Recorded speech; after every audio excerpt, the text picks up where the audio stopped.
We're well over 200 people now, so the more we get, it's harder to keep things going. So we want to keep things working that way.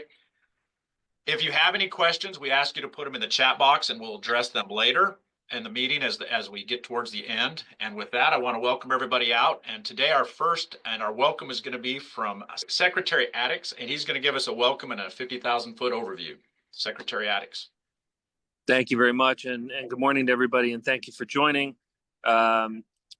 First of all, serious situation that we've got on the Eastern Shore. We've got a number of positive cases across 3 states now on the Delmarva. So we are working collaboratively through our incident command jointly, 3 states. And I want to thank Secretary Skuse and Commissioner Guthrie for their leadership on this. And as you know, on the shore, we move as one. And I want to thank the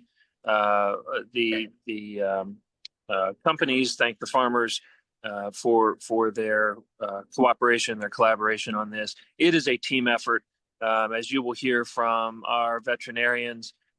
Some of the details on the mechanics of this operation. It is serious.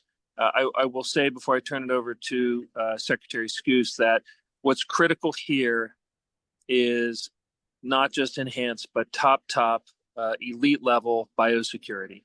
If we're going to make sure that we do what we can to contain the spread, everybody has to do their part. Every component of this industry, every worker, every owner, every transporter needs to be as enhanced biosecure as they can be. So I do want to thank our teams for their 24/7 work over the last week and a half. And with that, I will turn it over to Secretary Michael Skuse in Delaware.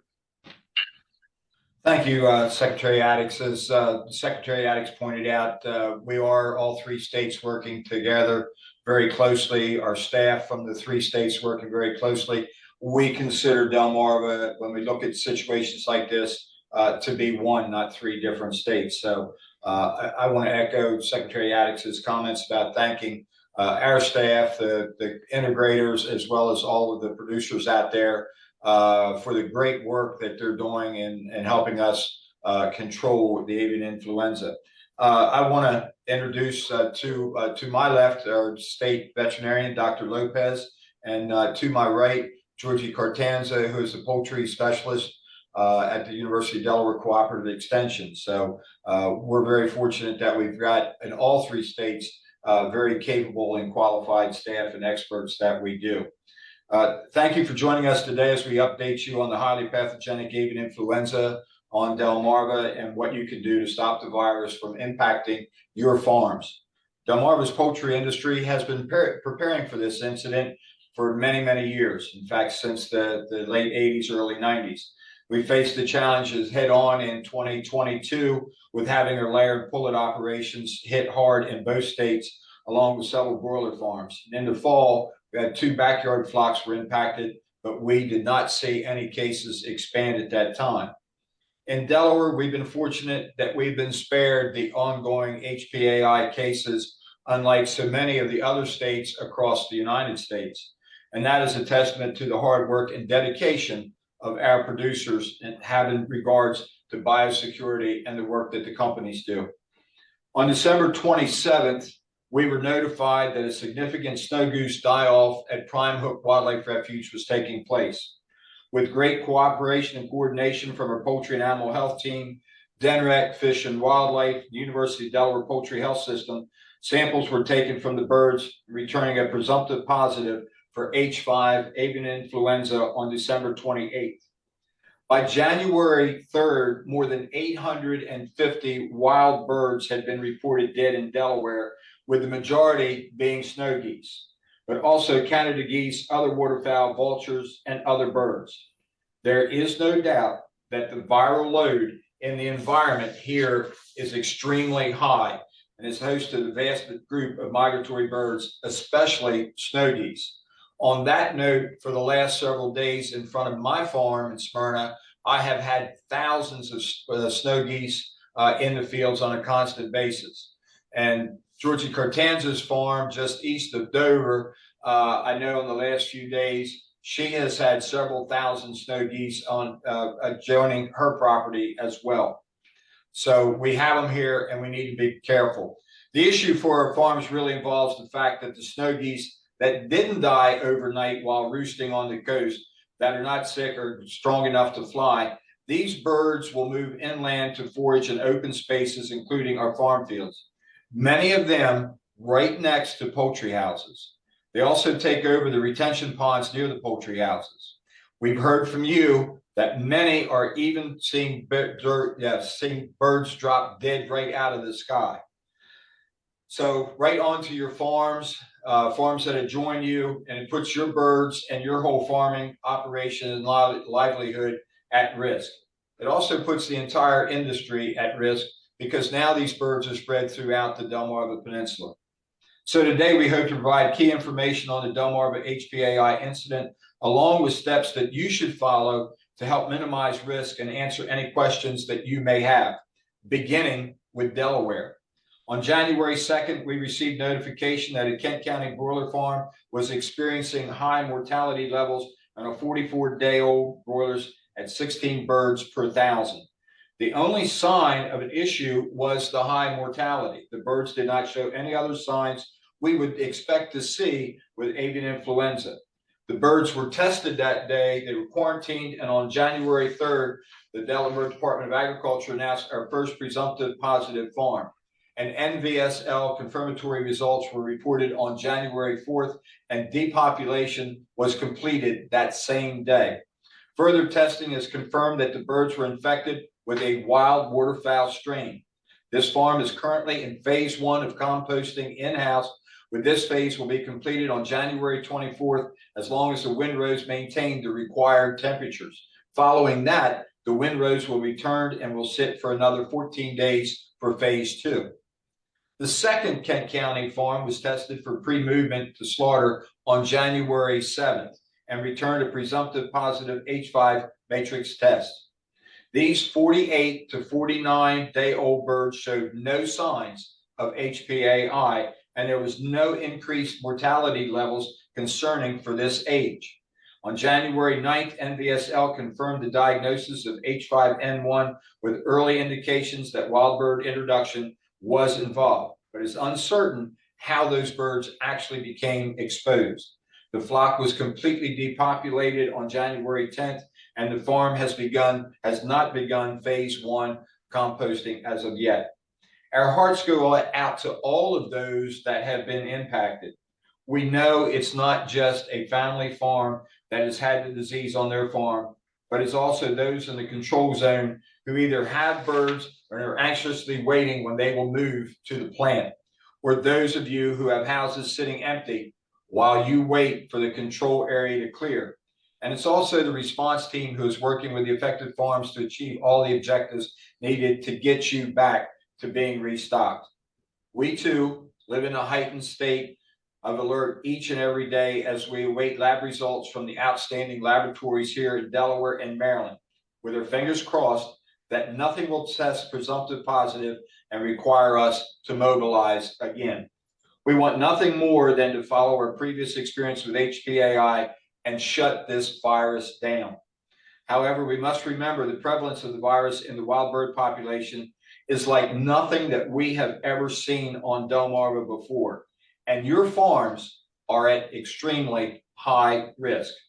I would encourage you to visit de.gov/poultry to review the document Avian Influenza, a typical first 72 hours, so that you too are prepared. Thank you. So how can the virus go from migrating birds that have it to the poultry on Delmarva? Well, HPAI is usually transmitted through direct exposure to infected birds, feces, or secretions. It can hitch a ride on clothing, shoes, equipment, and vehicles. For example, if a snow goose has it, drops waste, and you walk through it, you could carry it right into the house. A dime's worth of droppings carrying HPAI on your shoes would be enough to kill 1 million birds. Airborne transmission is not likely, but it may occur over short distances via dust or feathers that can attach to nearby vehicles, equipment, or people. If, for example, a truck were to park facing a poultry barn's exhaust fan and the poultry inside were infected with HPAI, the truck could carry the virus. As Secretary Skew said earlier, the virus that the wild bird population is carrying is extremely virulent. In 2022, it took 3 weeks from the first detection of HPAI in wild birds to our first case in a commercial operation. In 2025, it took just 6 days. So the best thing we can do is help our poultry farmers avoid new infections. How many infections we experience is up to us all, and minimizing them will require all of us, the poultry farmer and the workers, allied industries, and government agencies. These are the 3 basic principles and outline of how we respond unless the ground conditions require us to adapt. Number 1, detect, control, and contain avian influenza. Number 2, eradicate the virus. Number 3, facilitate continuity of business for non-infected flocks. Once it is determined a farm has HPAI, we work to control and contain the situation. We will establish certain zones around an infected farm to control and contain its spread. The first thing that happens is a quarantine will be issued, halting all movement on and off the affected farm. Then a control area of at least 10 kilometers or 6-mile radius is established around the affected farm. Initially, all poultry movement will be suspended within that area.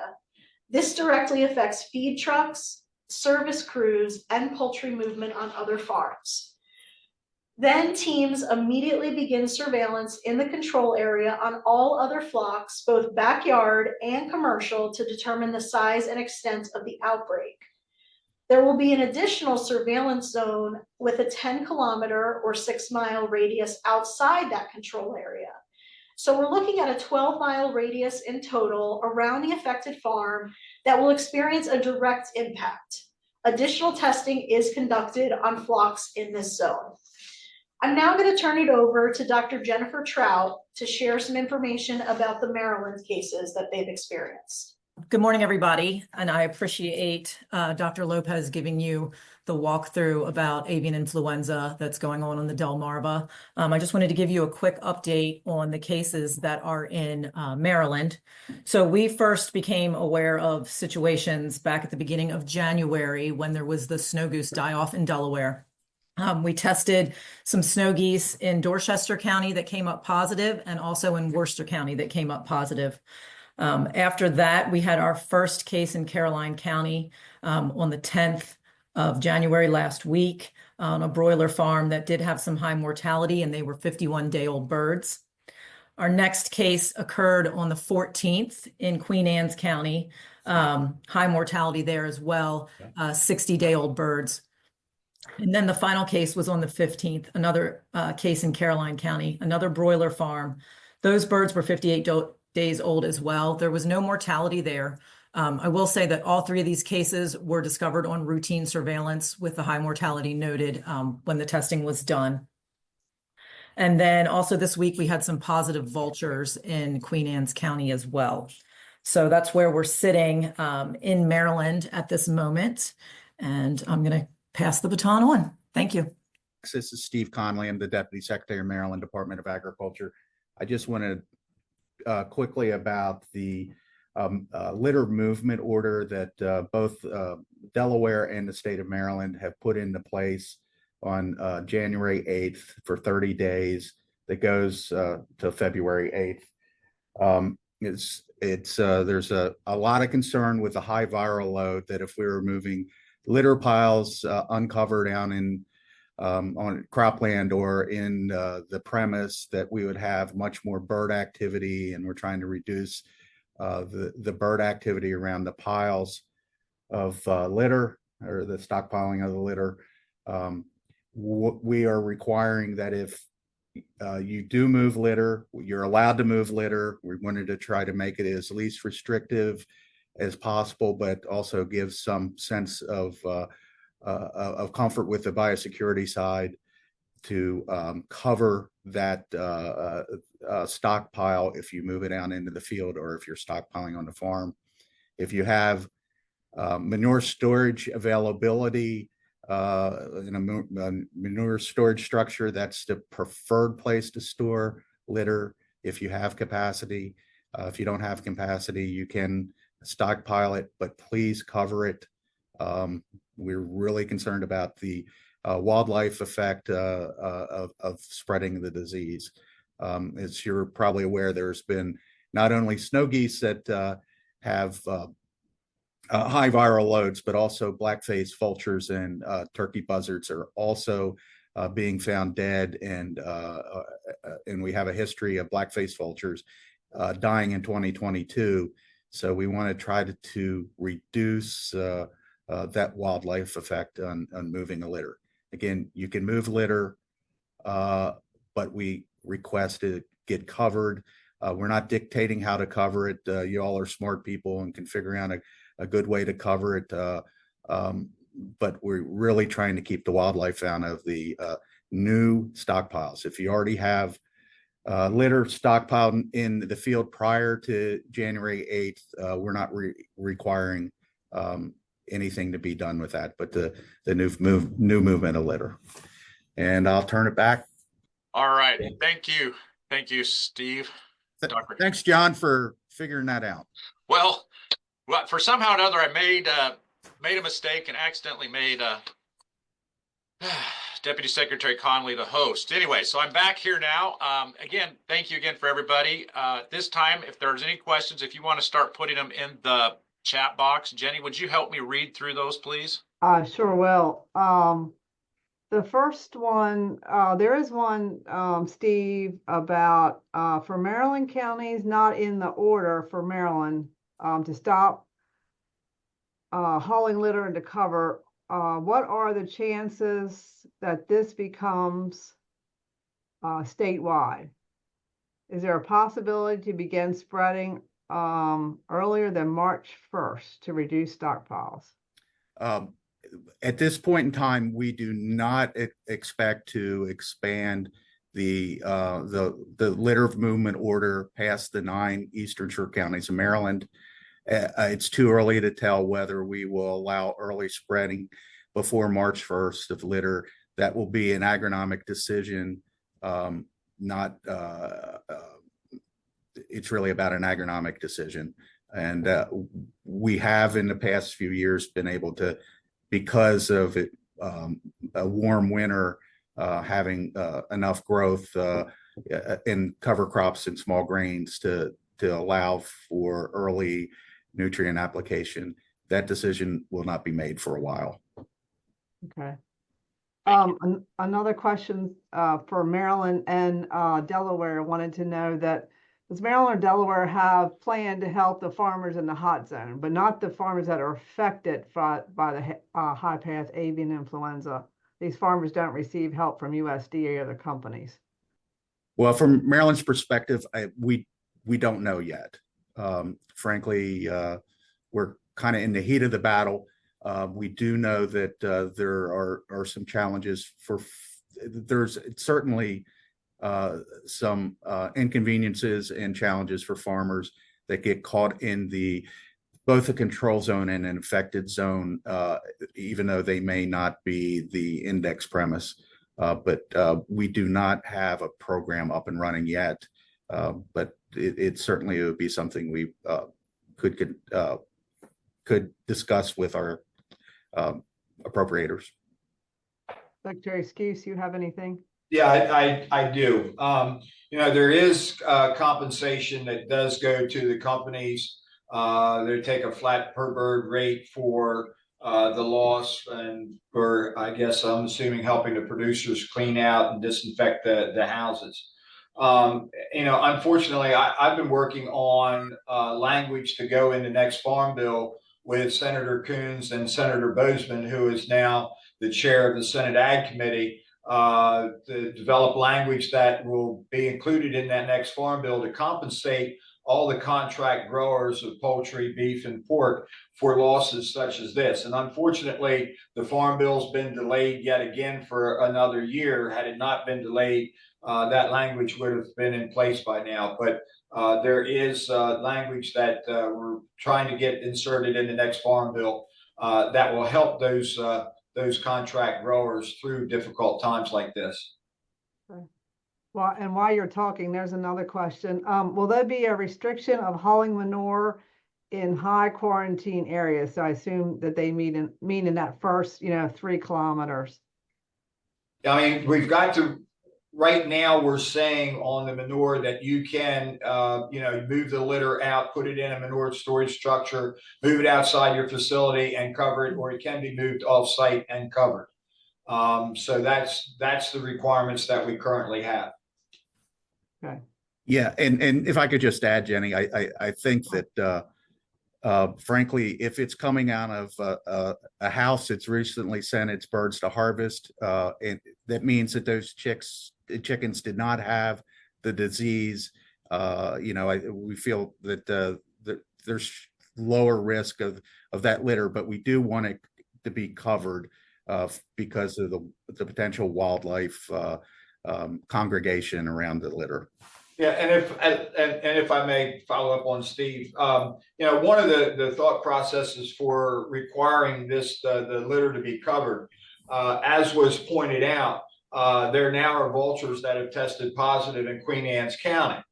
And the thought process is when you take this litter and you move it outside and you stockpile it in the fields uncovered, I think we've all seen what congregates around those piles. It's the buzzards and the vultures. Now that we know that they're carriers, the next stop that they usually make will be around somebody's poultry farm. So that was the thought process in requiring it to be covered so that we wouldn't get it spread by those types of wildlife. And while we're talking about covering, there's a question about, can you go into more detail about covering the piles? There seems to be some confusion on how piles need to be covered. Would straw be sufficient? I believe in Maryland, we want to try to find a way for folks to cover the piles that are least expensive instead of going out and buying commercial type tarps. It can be, it's just to keep the wild birds from congregating there. I do believe that if it's done right with straw or hay, something is available on the farm, it would be adequate. In Maryland, or things such as ag cloth, but it needs to cover the pile so that we don't have the wildlife congregating at the piles. This would be for the state vets. Somebody says, I've read that UV light will kill the virus. If I were to set up lighting in my entry rooms, would this help kill any viruses? In addition to everything else that we're doing. So they just want to know if UV light would be effective. This is Dr. Lopez from Delaware. UV light may have some effect on the virus, killing the virus, but it would not be completely effective in killing the virus. And so the absolute best thing that you can do is to have barn dedicated footwear and cleaning and disinfection of vehicles or other equipment that you use on the farm. If it were my farm, I would not rely only on UV light, but it's something that probably could help. Okay, great, thank you. This would be for either one. Any updates on the USDA audit so that chicks can be placed within the 3 to 10 kilometer range? I see that Dr. Hurst is on here. She might be able to update us on that one. Can you hear me, Jenny? Yes. Yeah, we're good. Okay. Thank you. Hi, everybody. Dr. Heather Hurst, located in Delaware and currently serving with USDA liaison spot in the incident. Good morning, everyone. I think the question was regarding updates. So I guess I can just try to give a high level overview. We don't have any particular updates. Effective December 31st, there was a new federal rule that requires audits to be passed before day-old chicks can be placed into a certain part of the control area. And so since the incident began on January 2nd in the evening, we have consistently been under that rule.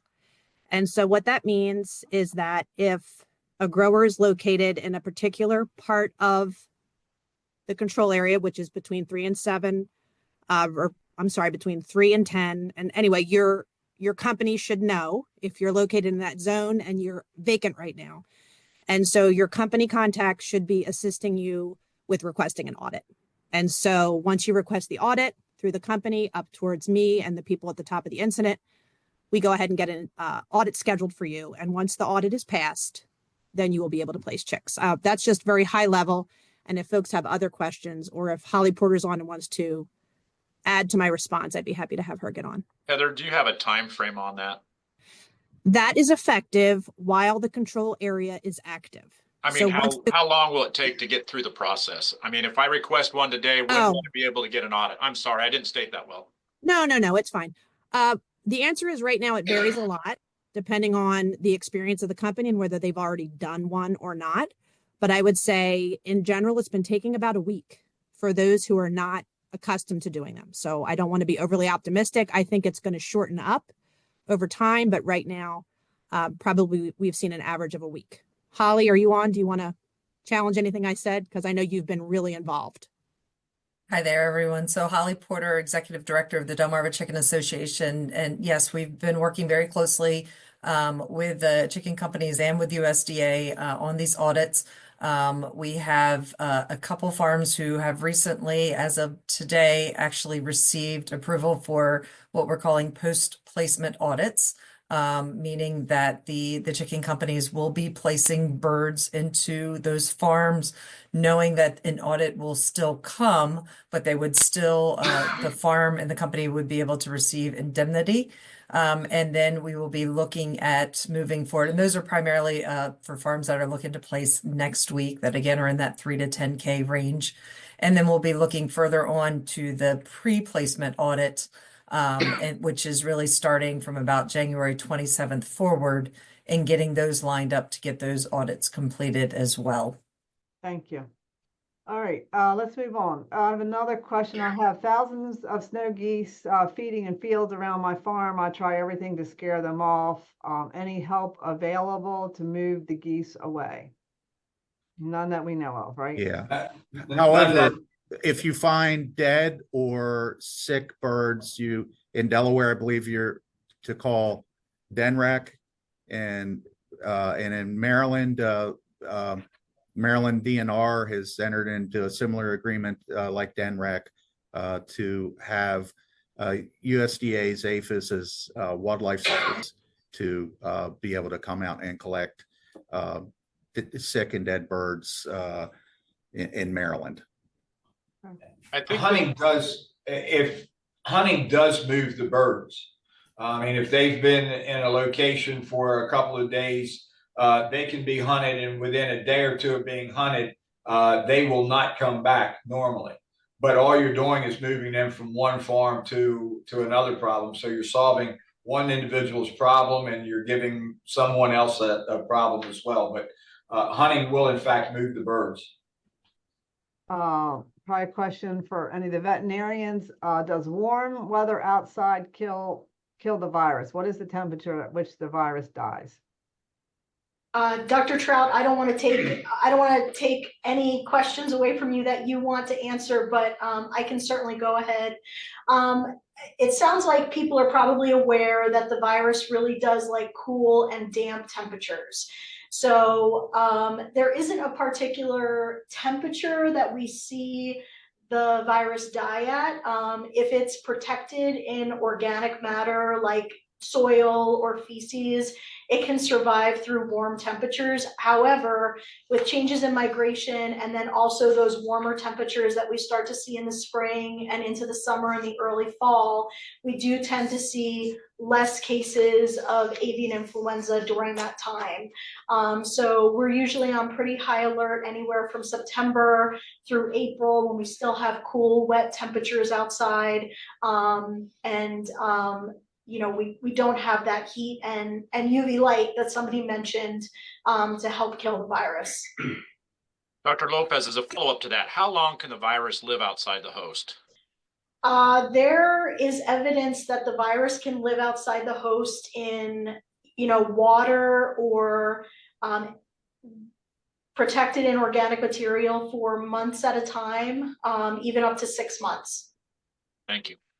Okay. A question about, so when the notices come out for the breaks of the high path AI, we only get the county that it's located in. So what would be the reason that, I guess we don't get the address, just in the interest of people that are, other growers that are in the hot zone? The address of an infected farm is never given out for several reasons: to protect those growers and also to make sure that the virus doesn't spread.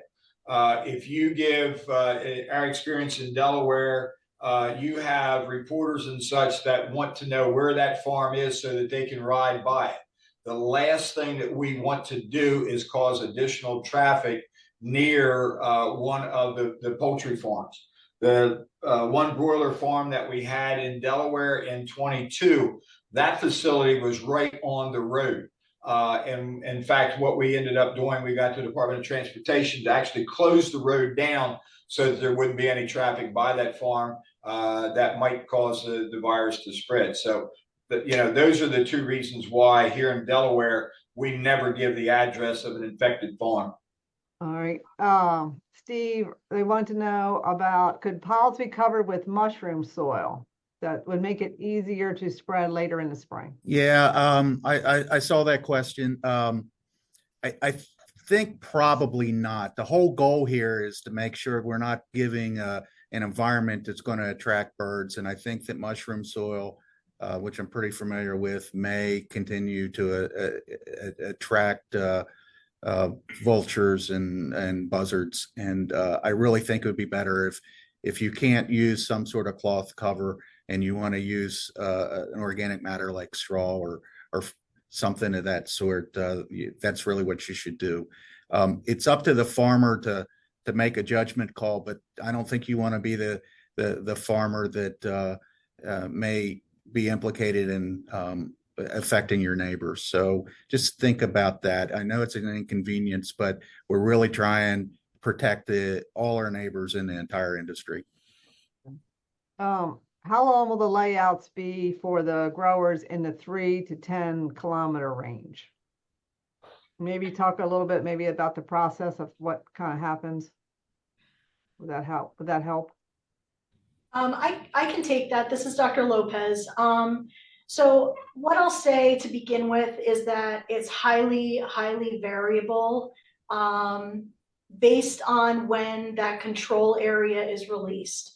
What I can tell you is that there's at least a 28-day composting process that needs to take place on your farm, consisting of carbon material, birds, and litter that has to come up to certain temperatures to make sure that we kill the virus.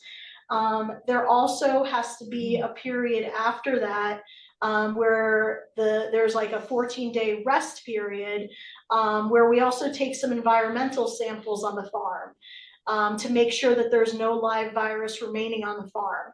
Now, of course, there's always the possibility that that could come back with live virus on the farm, which could extend your time. So what I'll say is that it could be highly variable between farms, depending on when that infected farm is released. Dr. Lopez, I thought that question was more about in the control zone, not the infected zone.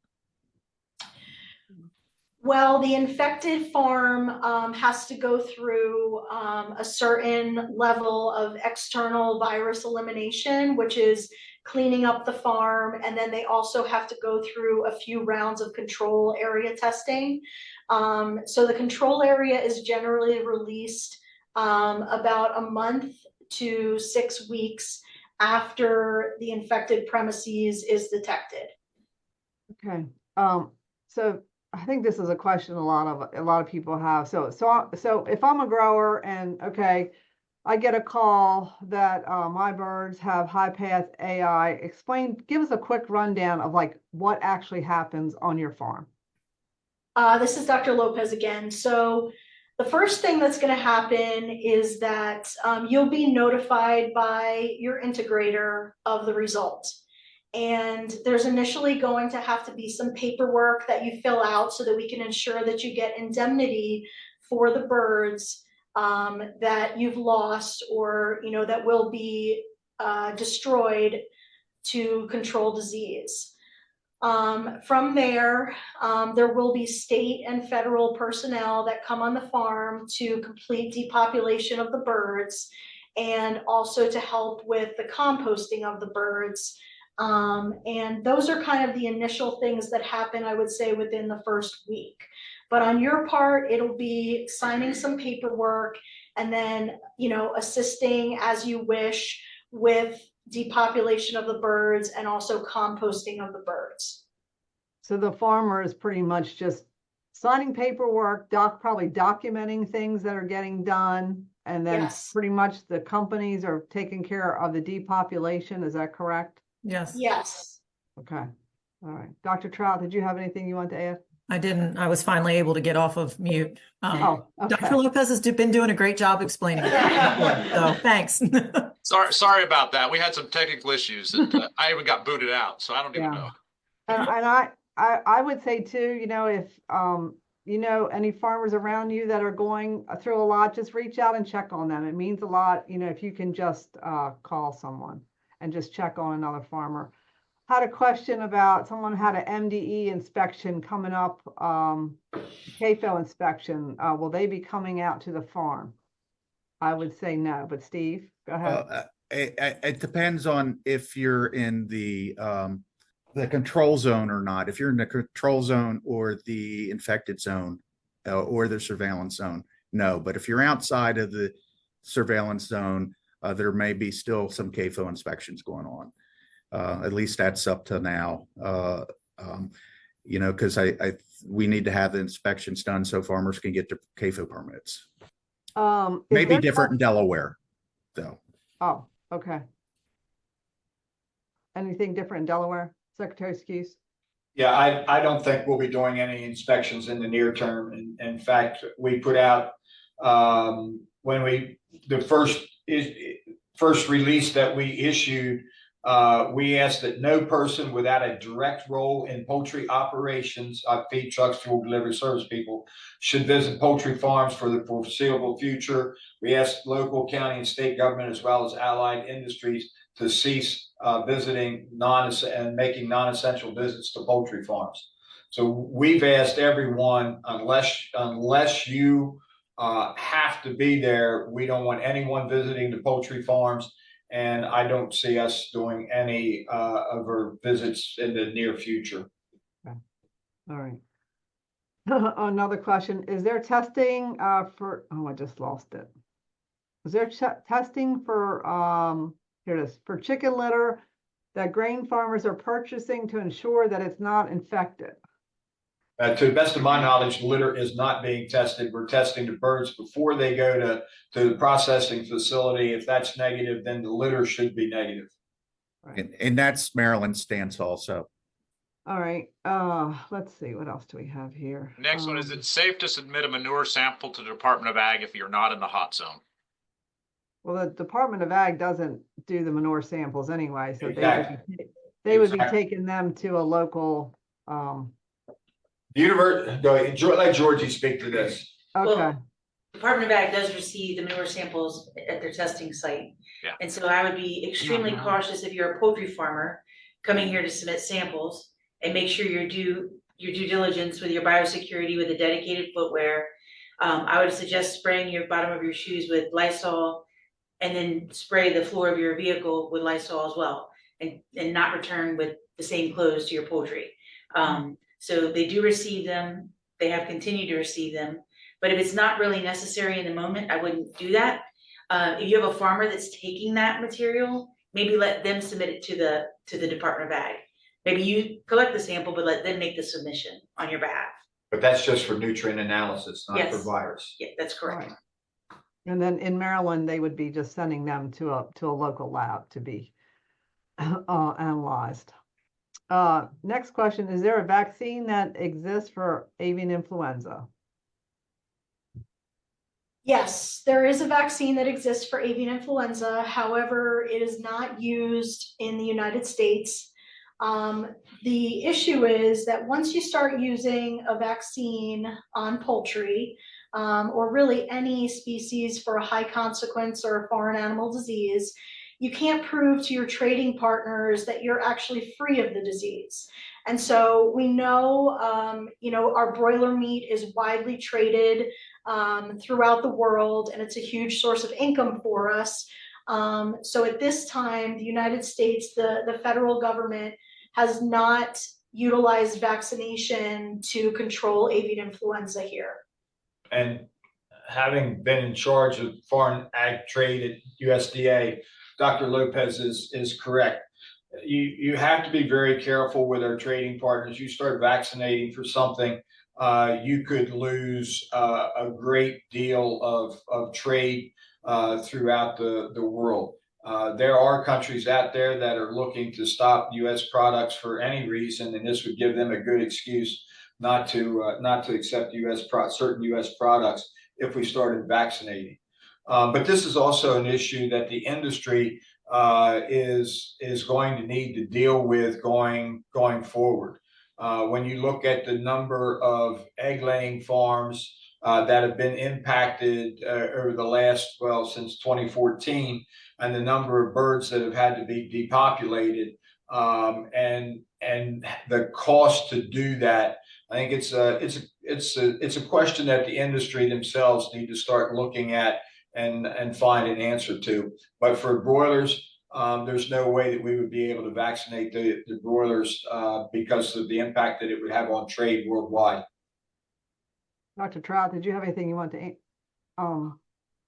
add, or you're good? No, I think they did a great job. It's also important to remember that if a vaccinated flock became infected, you would still have to depopulate. It's helping to slow down the spread, not totally prevent it, like all vaccines. So these questions are coming in faster than I can figure them out.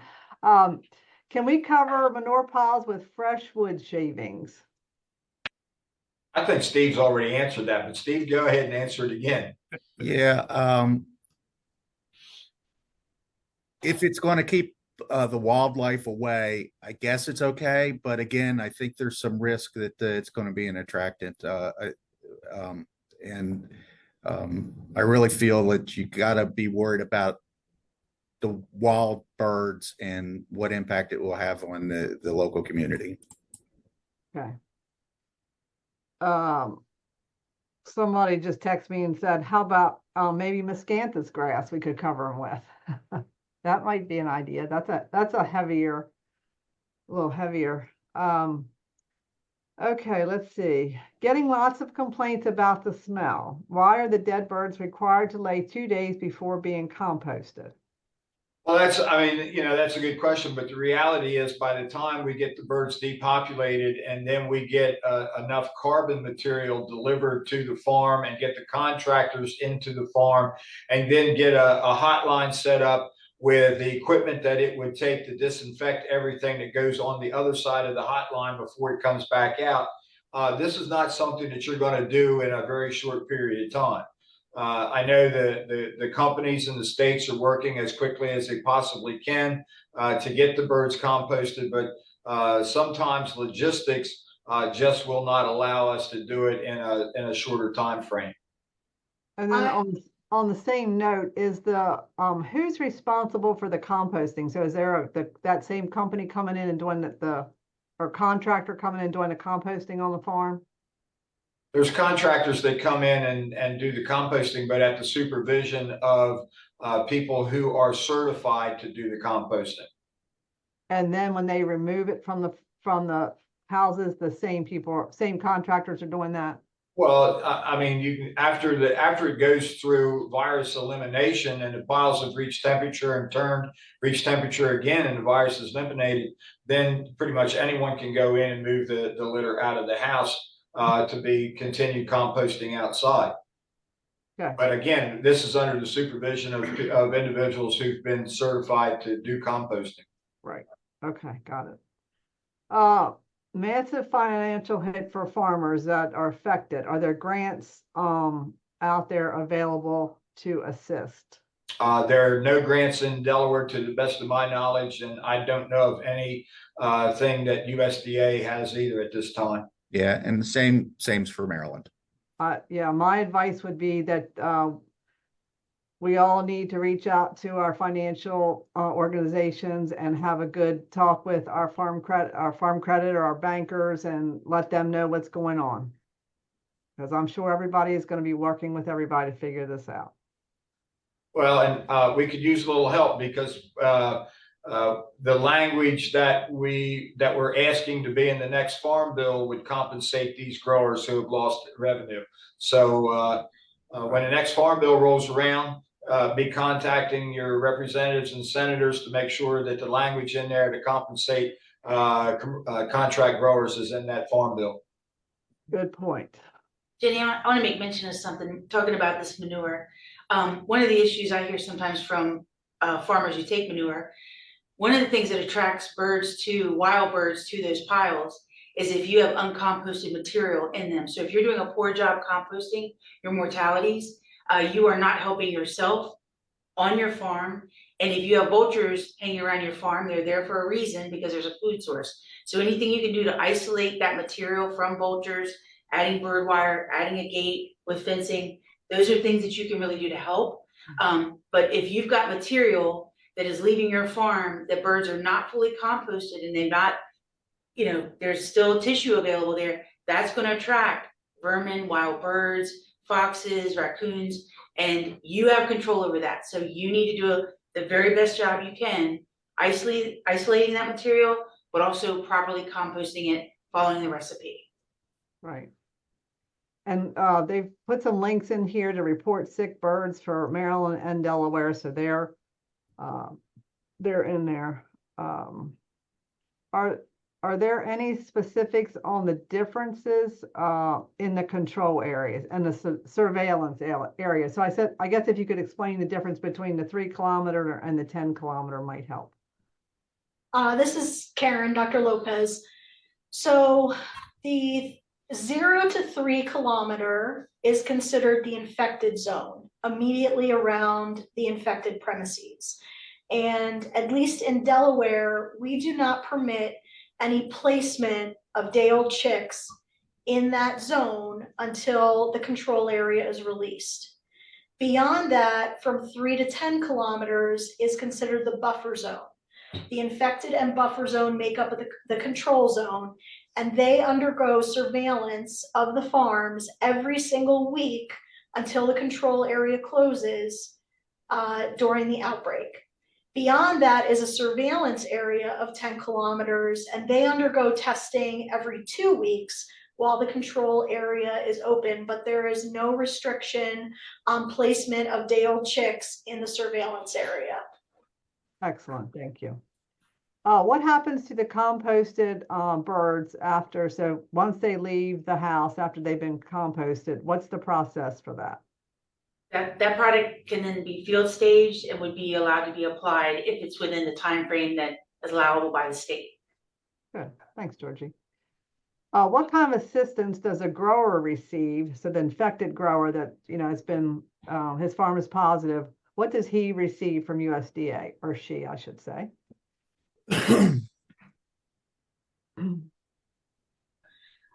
This is Karen.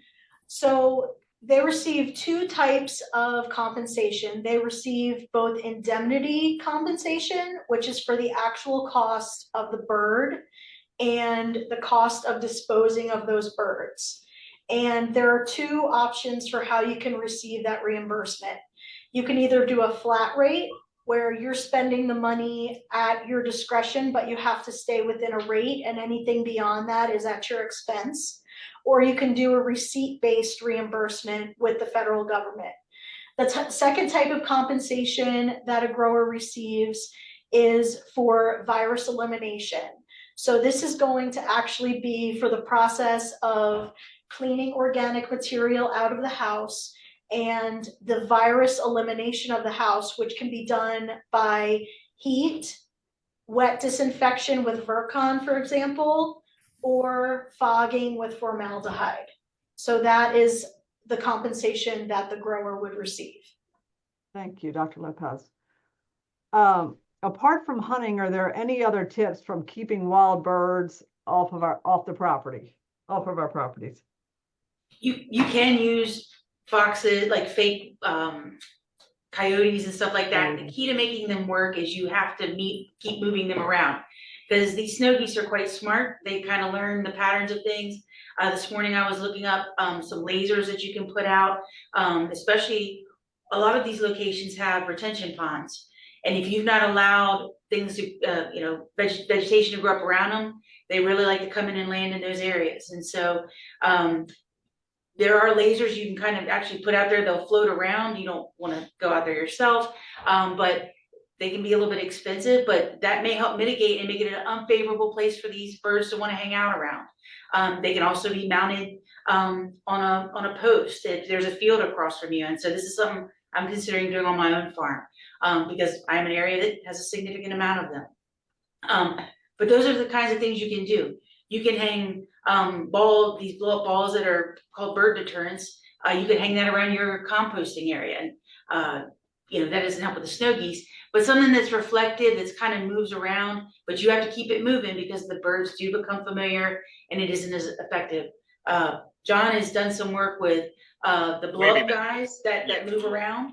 I don't know if he wants to comment on that, just to help deter birds. But I think anything we can do is going to help mitigate some of that. And even on some of these ponds, while this isn't the greatest time to do it, putting some type of wire across, fishing line that is a grid pattern will also discourage them from wanting to land in those areas. There's a reflective tape that you can also buy and put out in your field on different stakes. The wind moves it, and that's supposed to help keep the birds out of the fields. One of the things that local farmers around here do, they make a silhouette of a bald eagle and paint it, and they work fairly well. But you'll see that around in this area where there's silhouettes of bald eagles that are out there because the snow geese and regular geese and ducks will not go into a field where there's a bald eagle. And the secret on that is to keep it moving. And again, wavy man, anything like that. We also have people that have retrievers. You send your dog out there to chase after them every once in a while, and they soon learn not to come back. But I see that Kevin Sullivan is on here. If someone can unmute him, I think he has some more information that he can share with us. Okay, thank you. Kevin Sullivan with USDA Wildlife Services for Maryland, Delaware, and DC. Thanks for letting me be on this call. Yeah, all the things are great suggestions Georgie and the others have had, and the secretary. Mylar tape, we can get this out to farmers. You can do whatever you want to haze and harass the birds, snow geese, vultures. You don't need a permit to do that. If you see them in your field by the hundreds or the thousands, I would not let them congregate there. You got to assume that they're sick. But eagles are a little different story on hazing and harassing, but they really won't be in your fields unless they're eating something. And presumably they're eating something that was either injured or is sick. But yeah, hazing and harassing, don't let those birds land on your fields. As Secretary Skew said, you are going to be sending them to another farm, but perhaps it's a farm further away from poultry. It could be a golf course, but if you've got poultry and concerns with the AI, I would not let those birds stay on your farm. Chase them with a vehicle, a dog, noisemakers, firearms, hunting like Secretary Skew suggested, but all options out there. Don't let them sit on your manure sheds and just say, yeah, I've got a lot of vultures on the manure shed. Get them moving along and get them out of there. If we can help, feel free to give us a call. Thank you. Appreciate you joining in. One other question. So as a grower, how can I get ready for this audit, this USDA audit, and what does it entail? Dr. Hurst, are you still on? Hey, I'm still on. Okay. And I don't know if Holly's on and she wants to take a first shot at this because she's been working directly with industry. Holly joined another meeting. She had to go. Okay, sure. So in order, I believe someone posted in the chat the link to the biosecurity audit questionnaire. So if you're still in the chat, you can go back and look for that. It is publicly available. So it's a 16-page audit tool that goes through, let me turn my camera on for you guys. Sorry about that. So the auditors are going to ask you to send in your biosecurity plan that you have with your company. So, like I said, Holly Porter has been working directly with the integrators so that they can be the point of contact to USDA and save you some work on that end. But they will be asking for your paper biosecurity plan and comparing that to the list of what we're looking for. And if we see deficiencies, like, no, we don't use foot baths, then obviously that's going to be a concern. And then they're going to come back to the integrator and to you and say, we're not going to approve the audit until you put in foot baths. I know everybody has foot baths or pans, but that's just an example. So there is a paper aspect to it. Then there's going to be a virtual on-farm audit. So while your farm is vacant, someone, again, like let's say, for example, from Mount Air is going to come to your farm and help you and walk around the farm with their phone doing a virtual audit. So we're not going to send people to your farm from the federal or the state government. It's going to be virtual.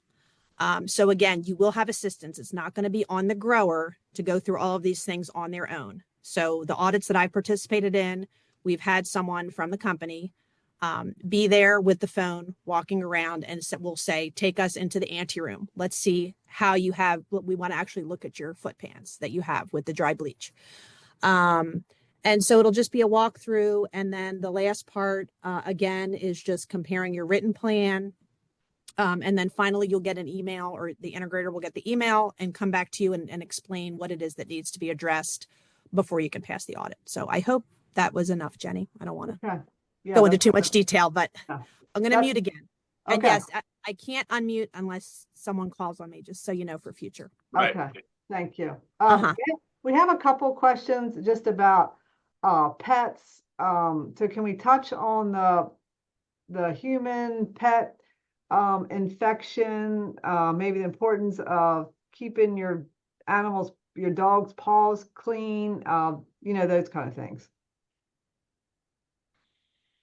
So I would say that the biggest risk for dogs and cats is coming into contact with dead or sick or dying birds. That's going to be the biggest risk, but also allowing them to walk or spend time in areas where, geese have been, particularly geese, where they may get droppings, fecal material on their paws and then subsequently lick it off. In the scientific literature, there's really only been 2 cases of dogs being infected with highly pathogenic avian influenza, but we do know, especially with the dairy avian influenza, that cats are highly susceptible. And I would say that, some of those cats have also been on poultry premises. So if you do have cats that you really care about, it would be best to keep them indoors and not allow them to commingle with birds or in fields where birds have been. Yeah, for sure. Thank you. Dr. Trott, did you have anything you wanted to add to that, or?